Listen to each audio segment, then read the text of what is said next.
Well, good morning, everyone. We'd like to welcome you to, well, there's some nice feedback going on there, guys. We'd like to welcome you to the monthly commission meeting of the Utah Department of Alcohol Beverage Services. My name's Steve Handy, and I am this year's chair of the commission.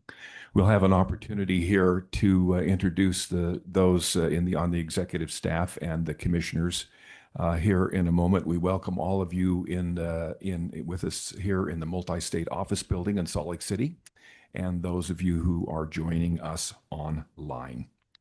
We start with, as always, a Pledge of Allegiance, and today it's a special opportunity to welcome Adam Duncan, who's our new compliance officer.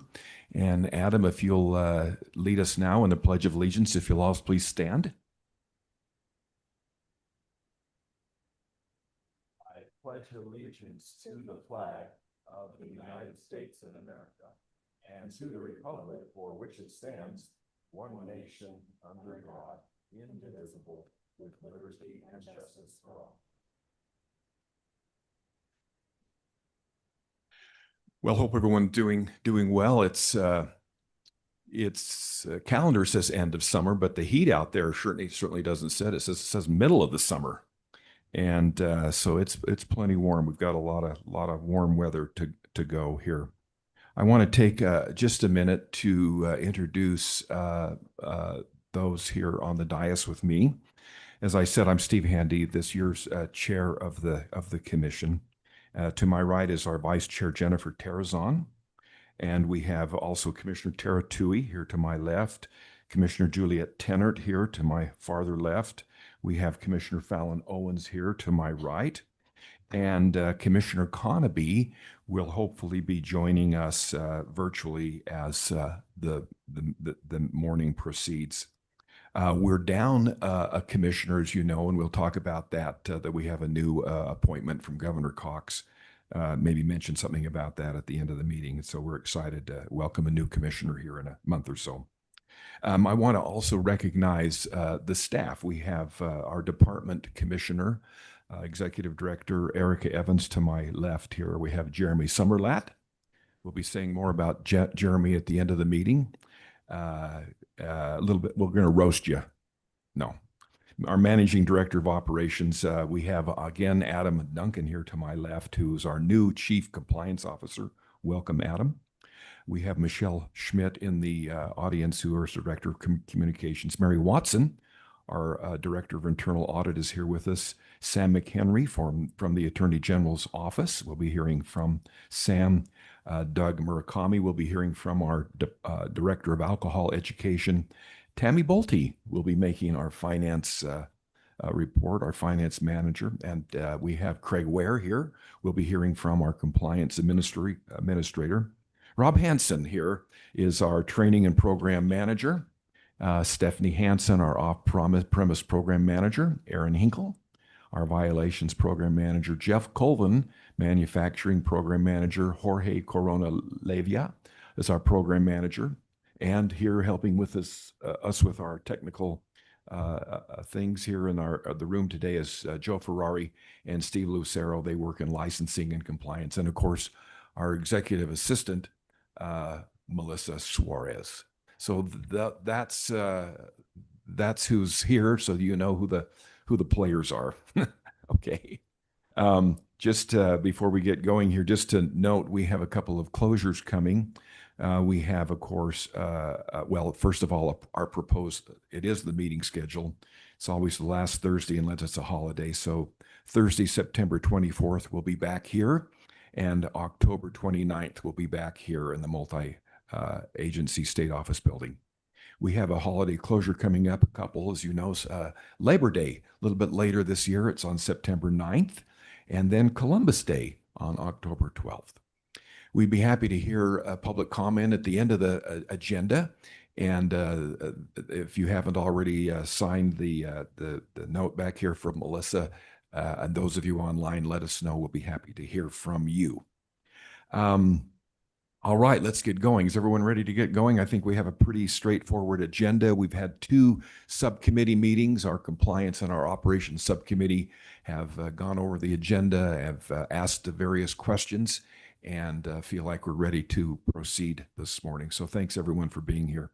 We'll start with our Parents Empowered report from Doug Murakami. Go ahead, Doug. Thank you, Chair. Good morning, Commissioners. Great. We got some slides up here. So last Friday, Parents Empowered launched our back to school chalk art at the Guadalupe Elementary School in the Rose Park community in Salt Lake City. Next slide, please. The colorful chalk murals are attention grabbing for the kids, but they serve an important message and reminder for parents and caregivers to talk with their kids about not drinking alcohol underage. Next slide. We utilize several professional artists for the various activations along the Wasatch Front areas. This was the person that did the activation here at the Guadalupe School. Next slide. And then these are just a few examples of the different chalk art at other schools around the Wasatch Front. Next slide. So there are 8 schools at some of the works we produced here. 8 schools participating. They are both elementary and middle schools. And in addition to the chalk art, a digital campaign will continue using paid and organic social media posts. And I'd like to thank Regina Esparza, the DABS's comms manager, for creating the social posts for the DABS. So if you get a chance, take a look. It's really a fun post. Thank you, Regina.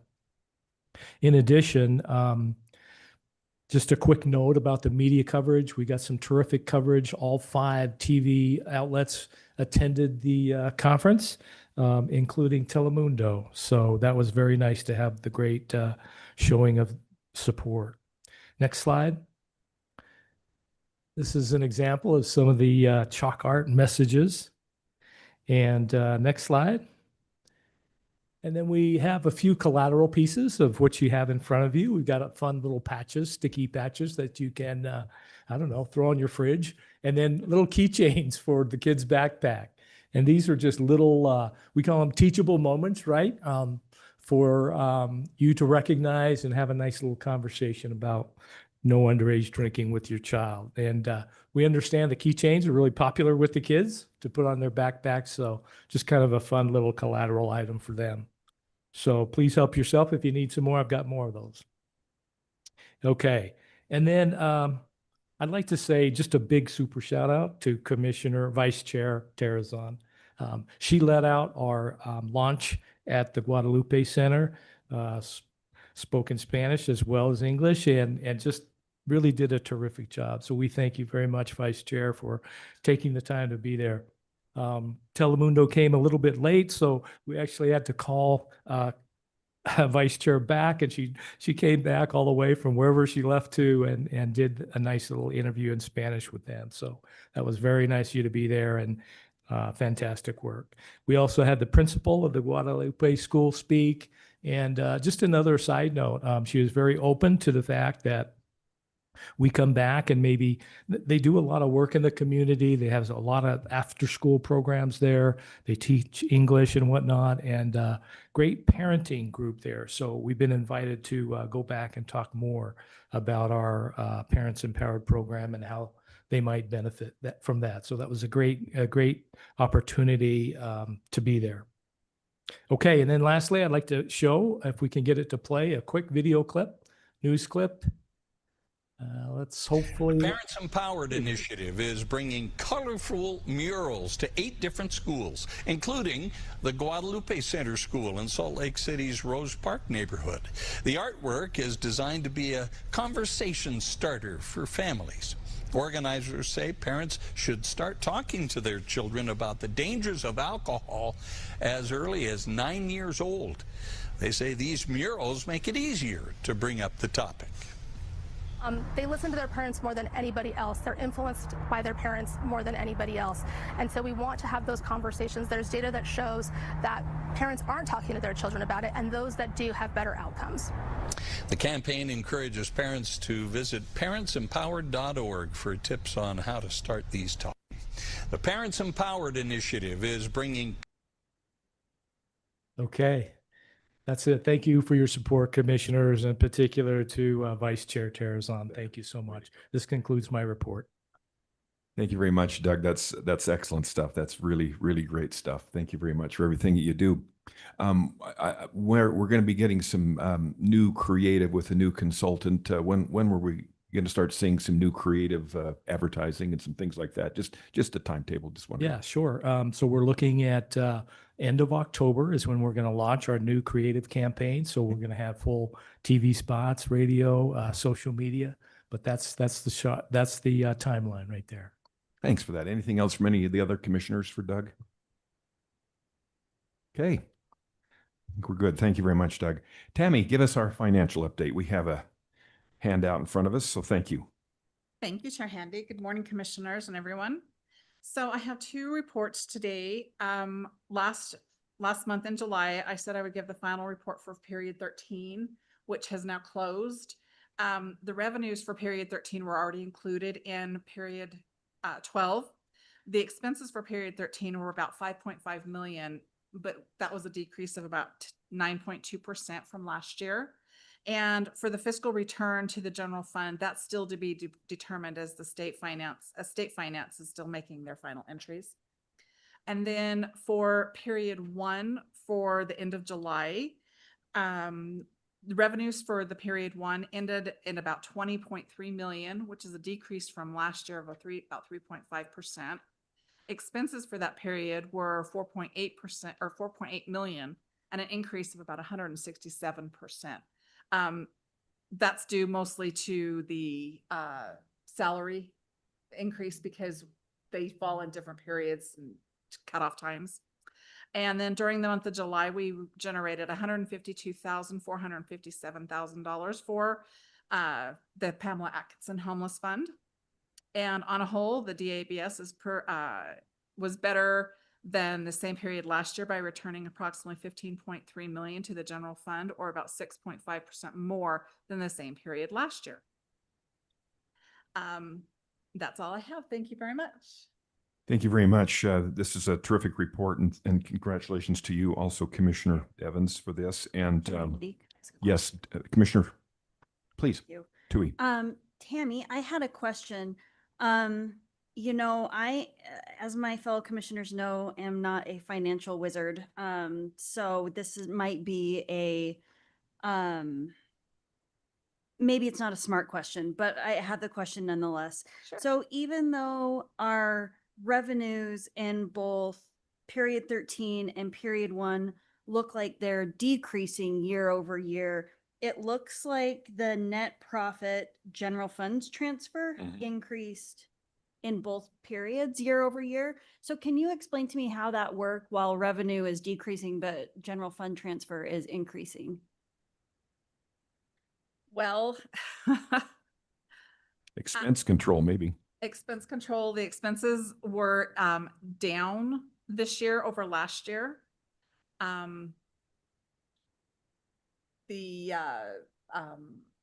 Okay, go ahead, Eric. Commissioner Evans, go ahead. So you see some variations depending on what expenses we have and don't have over the year as far as what we return. Though we're still pretty flat, which we've talked about over the year. About a 1% increase is what we're looking at. The other thing to keep in mind, though, is we are finalizing final return numbers with the Division of Finance right now. So we will have more secure numbers for you in the coming weeks as they close out everybody's fiscal year. But the number to pay attention to is that 1%. That's sort of flat for the year. Okay, thanks. Thank you. Other commissioners, any questions? Seeing none, well, thank you very much, Tammy, for that and that additional explanation. Very, very much. Thank you. We now have the opportunity for a department appointment. We met Adam a few minutes ago as he led us in the Pledge of Allegiance. And Commissioner Evans, we'll have you take the time now, and then we'll ask you to say a few things, Adam, and introduce yourself. And depending on what you say, that's going to sway the vote one way or another. If we like you or not. No, we like you. Thank you, Chair. I'm excited to introduce Adam Duncan today. He joined us on August 10th as our new Chief Compliance Officer, overseeing our licensing and compliance functions for the department. He comes to us from the Governor's Office, where he served as Deputy General Counsel. He also previously served in the Attorney General's Office, supporting the Division of Consumer Protection. He's got a really great background to come in and kind of hit the ground running, and he has done so. I've told him it's a fire hose, and he's taken it pretty well. So really excited to have him on board and part of this team. And with that, I think the commission can take a motion unless Adam wants to share any thoughts. Tell us about yourself, Adam, please.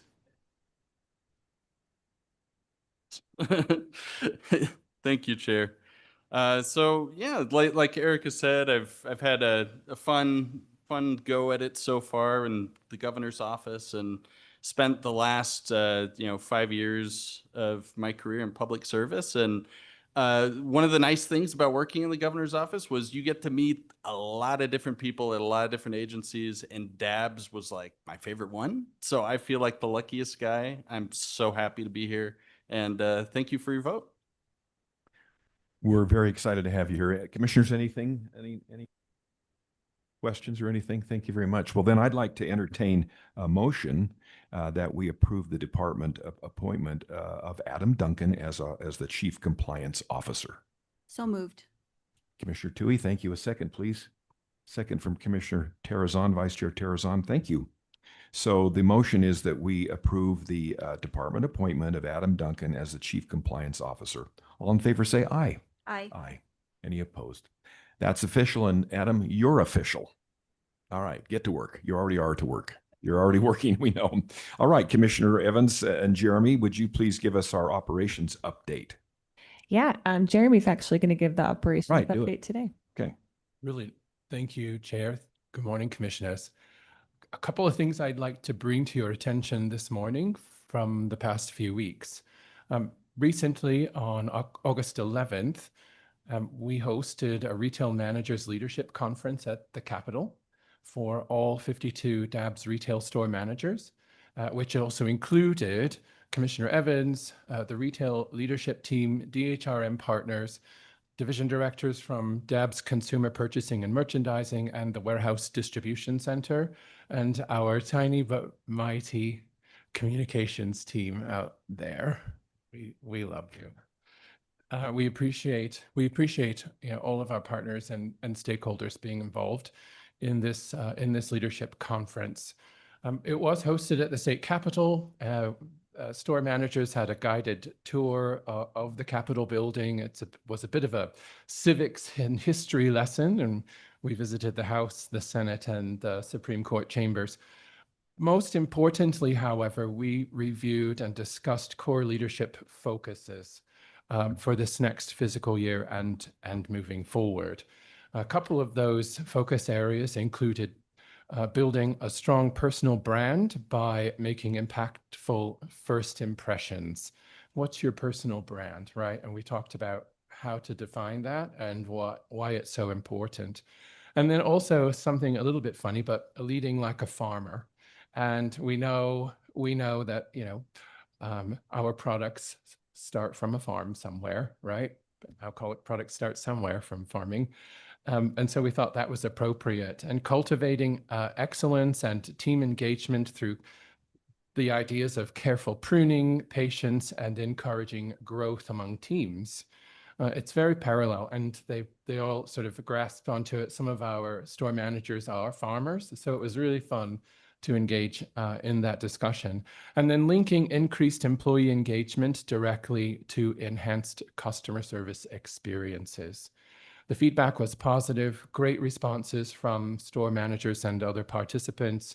The store managers expressed appreciation for DAB's push to raise standards and strengthen accountability, empowering them to transition from operational task managers to true team mentors. The managers also voiced that they appreciate and feel that they're actively being heard across every level of the department. So we appreciate that we receive that feedback, and we're moving in the right direction. Second of all, I'm happy to announce this or to share this publicly. The Department of Alcoholic Beverage Services earned top honors for customer service satisfaction among all executive branch agencies. Oh, So, pat yourself on the back. As the backbone of our operation, our dedicated frontline teams make essential contributions to the state. So commissioners, be sure to thank the teams next time you visit a store nearest you for their extraordinary public service to all Utahns. Really appreciate the work that they do every day. That's what I have to share today. Do you have any questions? thank you very, very much, Jeremy. We'll say more about this later, but that's going to be your last report to us. Yeah. Excellent. Excellent. Very nice.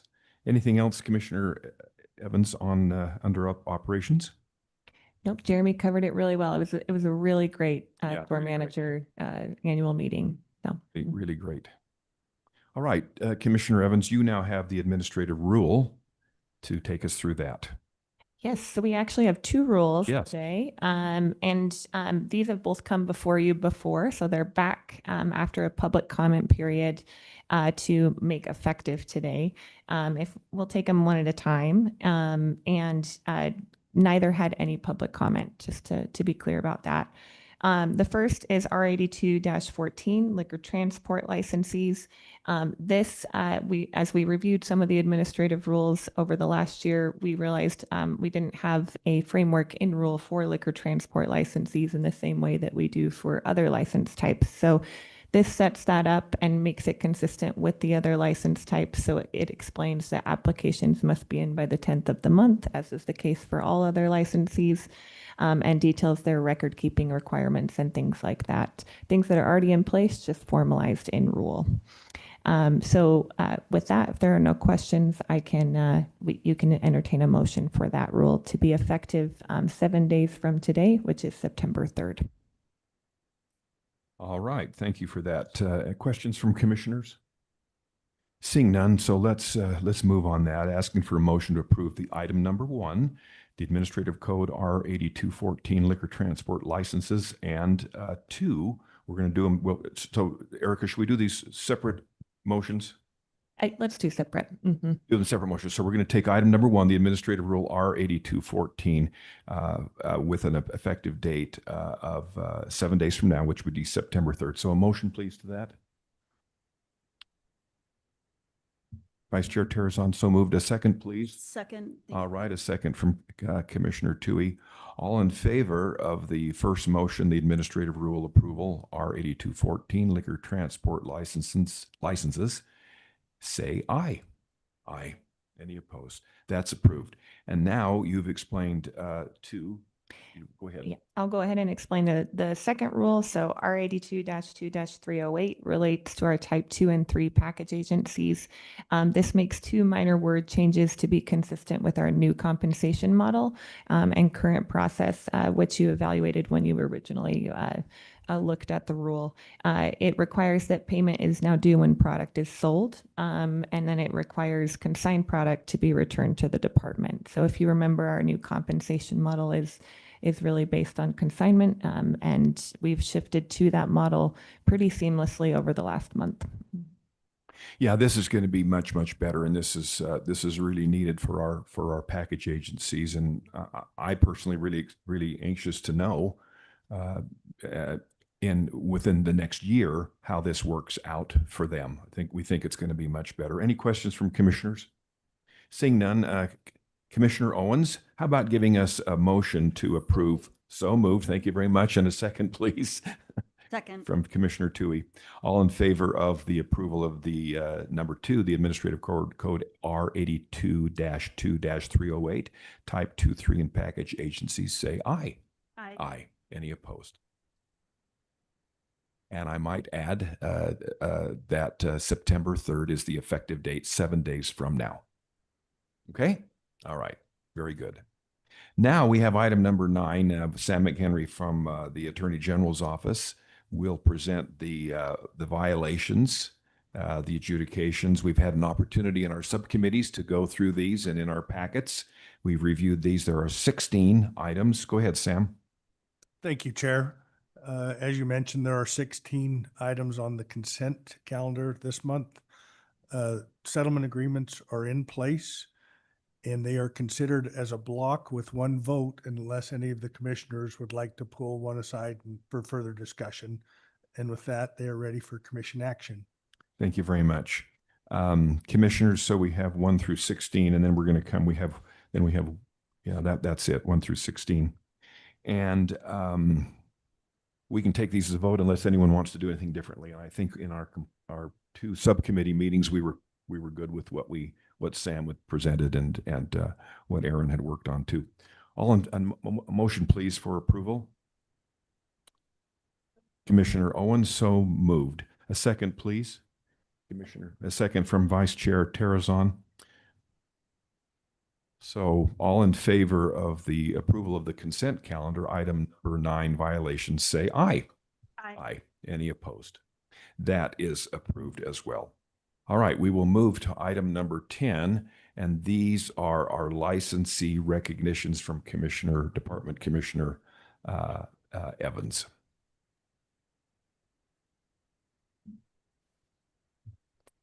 Thank you, Chair. So we're happy to highlight 75 licensees today.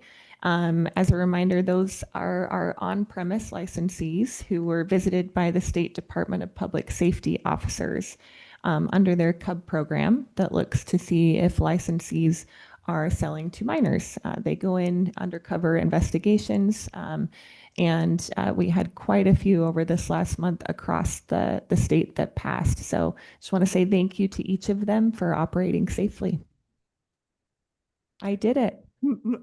Yeah, thanks very much. Congratulations to all of them. It's very, very important. All right, now item number 11, we have from Craig Ware, our compliance administrator. Go ahead, Craig. Thank you, Chair. Good morning, Commissioners. Just a reminder that September 1st, which is next Tuesday already, we will be launching our September renewal campaign. So those that have the following license types will be needing to renew those licenses. That's the airport lounge, our on-premise banquet, hospitality amenity, hotel, resort, reception center, restaurant full service, restaurant limited service, and those licensed as a restaurant under a legacy license. So, all right, thank you very much. Any questions, commissioners? Seeing none, we'll move now to the number 12, the consent agenda, and we have here Adam and Craig. How will you divide that, Adam? Getting used to the whole button pressing thing. Yeah. We'll have Craig do it this time. Thank you very much. Go ahead, Craig. Keep going. Okay, thank you. On this month's consent agenda, we have the minutes from last month's commission meeting, and the following types of applications and motion items for the following licenses and permits: the off-premise beer retailer, airport lounge, package agency, on-premise banquet, special use permit, a hotel, restaurant beer only, restaurant limited service, on-premise beer retailer that is recreational, and a full-service restaurant. If you notice, the consent agenda does not include bar applicants, as those type of applications often warrant further discussion among the commissioners and applicants, so they will be heard and acted upon separately from the consent agenda. These applications and items have been reviewed, vetted, and they do meet statutory requirements for commission action. So if there are any questions, I'd be happy to answer them. Yeah, any questions for Craig on any of these items? It's a long agenda item, includes the minutes from last month, as we know, and we've had the opportunity to discuss this in our subcommittees. Seeing none, I would like to entertain a motion to approve the consent agenda. Moved. Thank you, Commissioner Tui. And a second, please. Second from Vice Chair Terrazon. So seeing no further discussion, the motion is to approve the consent agenda as presented. All in favor say aye. Aye. Aye. Any opposed? That passes unanimously. Now we are with Rob Hanson, the license applications items. So Rob, come forward, please. Good morning, Commissioners. We'll begin for the bar establishments with an extended closure. This is for the Delta Center. The Delta Center is undergoing a big reconstruction project. They've been closed since May. They had a package agency and a banquet license that was on the consent agenda for an extended closure, and so this is for the bar. They're asking for a closure to the September commission meeting. 30 days. Yeah.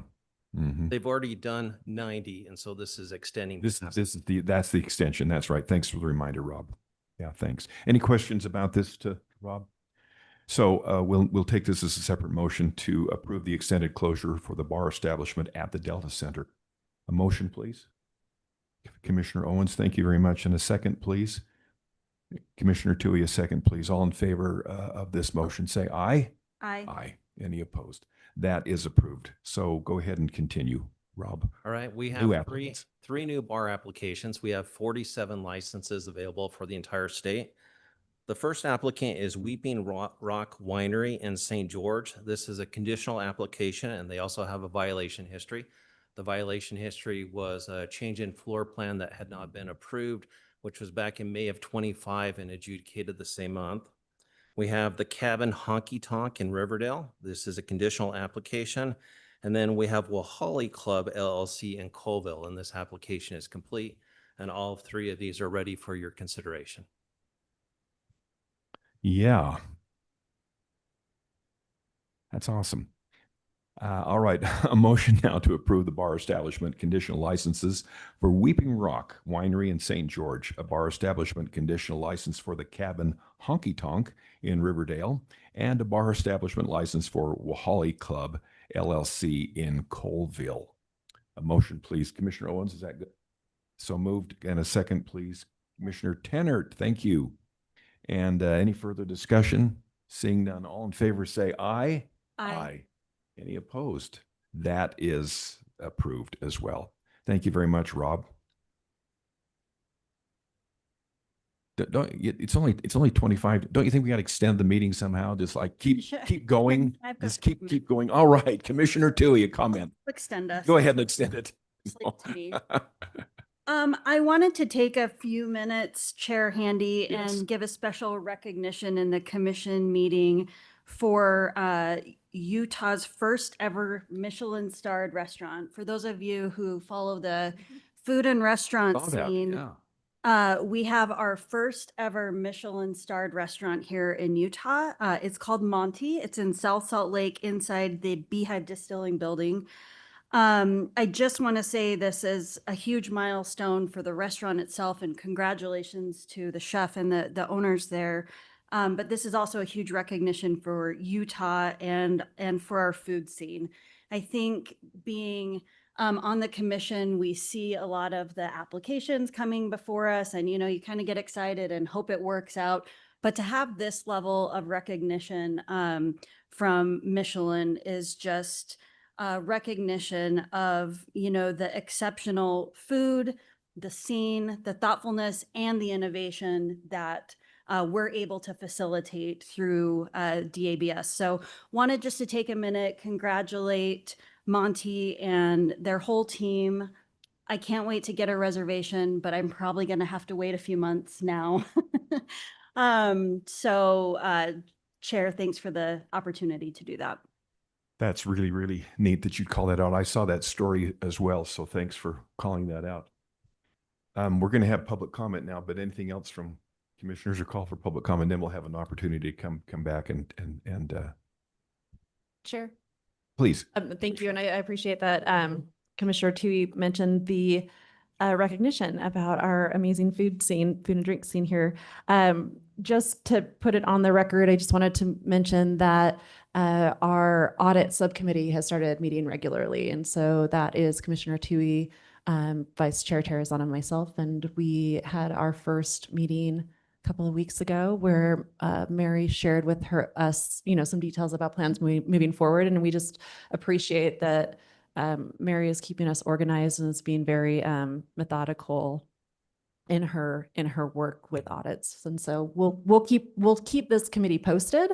And I guess the ask would be, of course, you can always work directly with Mary or with Erica or any of the DABS team, but I think Commissioner Tui, Commissioner Terrazon, and myself would also be willing, if, you know, you as commissioners have questions, like we can bring them to Mary for you. So let us know.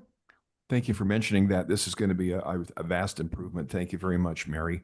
And we'll keep the commissioners better apprised of some things and point out areas, Commissioner Evans, where we might be of assistance. You know, it's always good to have additional eyes on things, and so that's good. This is a complicated operation. Lots of dollars are flowing through here, and so this is important that we assist taxpayers and also the customers in doing the best job we can. This is a time now for public comment. Anyone who'd like to address the commission, take about 3 minutes and please come forward, give us your name and who you're associated with, and we'd be happy to hear from you at this time. If there's anyone in the audience, anyone online? Melissa? No, no one online. I don't see anyone anxious to run up here to the microphone. Okay. All right, we'll close the public comment period then and bring this back now to commissioner comments. And one thing we want to mention today is wish Jeremy well in his new pursuits. Tomorrow's your last day. And I've just enjoyed in my 3 years on the commission working with you and your great communication skills, your pleasantness, and you're just such a natty dresser. We're wearing the same suit today, and we didn't even plan that. They must have had a sale at Dillard's. Yes, they did. And so and so there you go. So Jeremy, all the best to you. We wish you well. We really do. It's been a pleasure knowing you. So anyone else? I just also want to thank Jeremy publicly. We've talked a lot over the last few weeks as he gets ready to move about how he's had an impact on really every downline, every part of the department over his last 5 years. He was instrumental in implementing our licensing and permitting system, which all of our businesses that we interact with. A huge improvement, and led the licensing and compliance team for a long time. And then in the last year, he's really done a great job taking a broad look at our operations and implementing vast improvements. So I'm going to miss you. Yesterday I said I'm going to miss you personally and professionally, and it still holds true. But I am really excited for you to move and for what's next for you. Mm-hmm. Thank you. All right. Very, very good. We can congratulate and wish Jeremy well after the meeting. So with that, any other items, commissioners or Commissioner Evans? I think we've covered everything on the agenda. All right. One final motion. Commissioner Owens, move to adjourn. And a second is assumed. All in favor say aye. And we are now adjourned.